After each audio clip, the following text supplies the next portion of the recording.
दोस्तों little stress is a good thing. आप कहोगे ये क्या बोल रहा है? I will explain it, but before that please subscribe to my channel and please give a comment on that along with liking the channel. Okay, now here goes. Little stress is a good thing. Why? When our ancestors used to live in jungles, कोई सामने से कोई wild animal आता था, tiger, leopard और beer, the body used to increase the cortisol level. With the result, the blood pressure improves or increases, and then the sugar is also pumped into the blood. That gives the instantaneous energy to react. How to react? That is fight or flight mode. Either run away or face the situation there and then, because that gave optimum performance to the person at that particular instant. Now I'll give you another example. Mike Tyson, he says that before every fight, he's under a lot of pressure. He's under a lot of tension. But as soon as he enters rings, he dominates it. His tension is gone.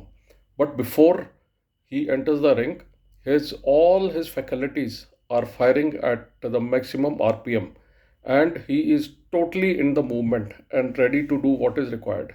At starter block, whether it is an athlete, whether it is a swimmer, whether it is a marathon runner, everyone cortisol is driving high, because it gives them the instant energy. The BP is bit high, the sugar levels are bit high, and their hormones are also acting at the optimum level. That gives you the instant energy. Now, where does the problem come? Problem comes when our cortisol level remains elevated throughout. It doesn't come down. Why that happens? In the modern life, what is happening is one goes to office.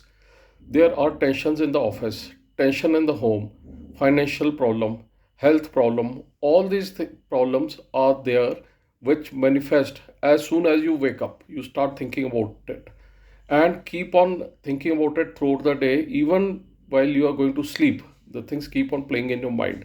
So your cortisol level remains high.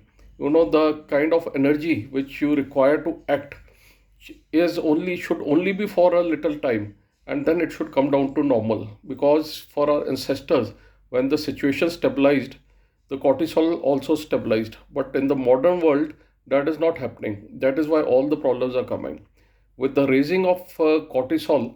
At most of the time, ensuing problems also come, like belly fat, high BP, high sugar, low hormones, low testosterone, and low recovery rate. All these things are there.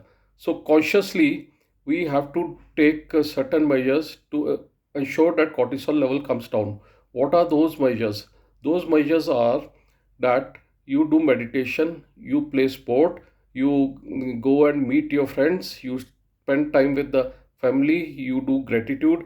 I'll be doing a detailed video on this subsequently, but as of now, there is a definite require of shift in your mentality and shift in your lifestyle, so that you can lead a happy and a full life, and your cortisol level remains control.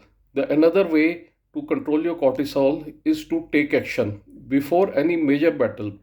The troops who are going to take part in the battle take action. The action may be maintenance of their weapon, maintenance of their equipment, the maintenance of whatever knowledge about the enemy they gather. All these things they gather, so that at that time the action dispels fear. So basically, whenever you are under tension, take whatever action you can, and whatever is not in your hand, you can just forget it. If there it is not in your hand, you can't do anything about it. But whatever is in your hand, don't procrastinate and take that action, so that you can remain tension free and you are practical to face that particular situation. Thank you.